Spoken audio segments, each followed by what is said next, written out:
¿Qué es lo que se jugaba con la salida de Giorgio Jackson? Destrabar el diálogo para la reforma previsional y el pacto fiscal, desestabilizar el gobierno, golpear afectivamente a Boric por sacarle a su partner político, ¿o había algo más profundo?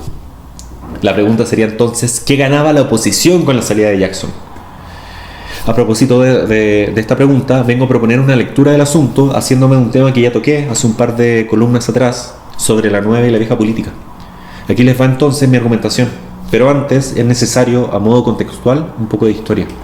Me acuerdo que cuando estaban haciendo el Frente Amplio, se discutía en su interna si apoyar o no a Alejandro Guillé en la segunda vuelta presidencial frente a Sebastián Piñera. Esta nueva fuerza política, impulsada por esa nueva generación impugnadora proveniente de las movilizaciones estudiantiles del 2011, logró un 20% de votos para Beatriz Sánchez en la primera vuelta presidencial. Pero quizá lo más relevante es que sacó 20 diputaciones. La acumulación de fuerza social desde las movilizaciones estudiantiles de 2011, pasando por una serie de movilizaciones regionales, Movimiento No Más AFP, Ni Una Menos, etc., venía a romper aparentemente el sistema binominal, instalando una tercera fuerza política con musculación suficiente, aparentemente suficiente, como para decidir, no sin un dejo de engreimiento, si se apoyaba o no a Guillé. Lo que se decía en ese entonces es cómo sumar sin ser sumados, literal. Es decir, cómo hacer que lo rescatable de aquella vieja política impugnada se sume a la nueva fuerza impugnadora y no terminar la nueva fuerza impugnadora siendo sumada a la vieja política impugnada que necróticamente caía de madura. Pero el sabor del éxito electoral y la promesa de esta novedad disruptiva tenía también un reverso. Los resultados del 2017 fueron mucho más de lo que se esperaban en la misma interna del Frente Amplio. Pero sobre todo, los resultados implicaron políticamente mucho más de lo que se era capaz de procesar, administrar y conducir en ese momento.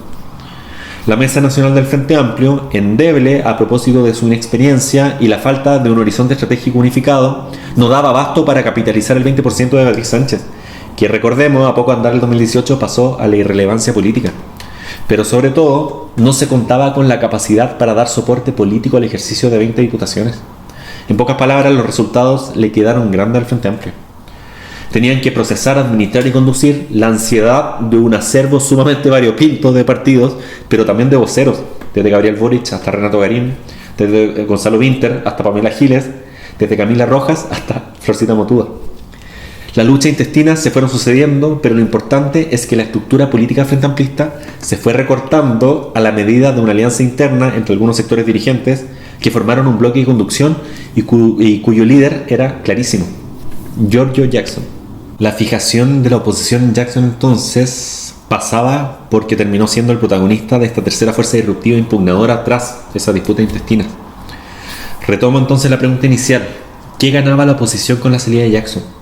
Ganaba una desestabilización política al interior del gobierno, obvio, y también, como ya deducirán con mi preámbulo, ganaban la cabeza de esta tercera fuerza.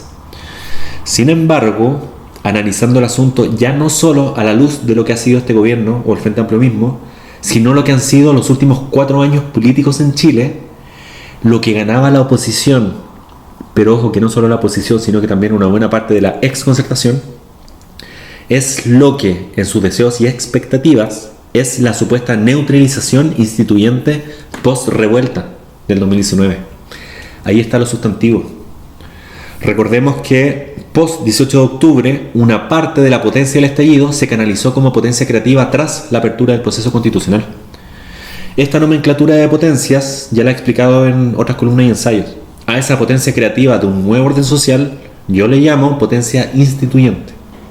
La potencia instituyente tuvo 3 expresiones concretas: la Convención Constitucional, la propuesta de nueva Constitución de 2022 y, en tercer lugar, el gobierno de Gabriel Boric. De estas 3 expresiones concretas solo queda una: el gobierno.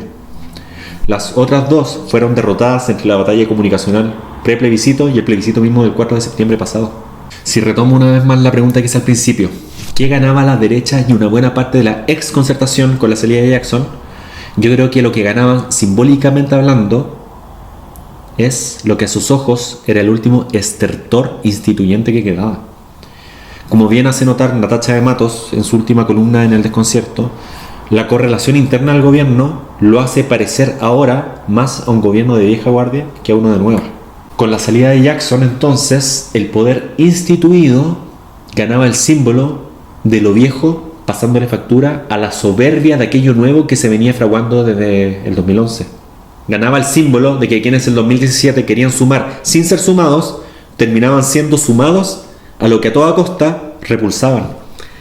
Y ganaba finalmente el símbolo de que el poder instituido de los últimos 30 años vencía al poder instituyente post 18 de octubre. Lo que el poder instituido nos quiere decir con estos símbolos ganados es que la potencia instituyente fue completamente neutralizada, que lo nuevo no terminó de nacer y que lo que pretendía ser la emergencia de lo nuevo bajo la forma de Frente Amplio no es hoy más que una reversión de lo viejo en abierta resistencia de su extinción. La deglución del hijo, como Saturno en el famoso cuadro de Goya.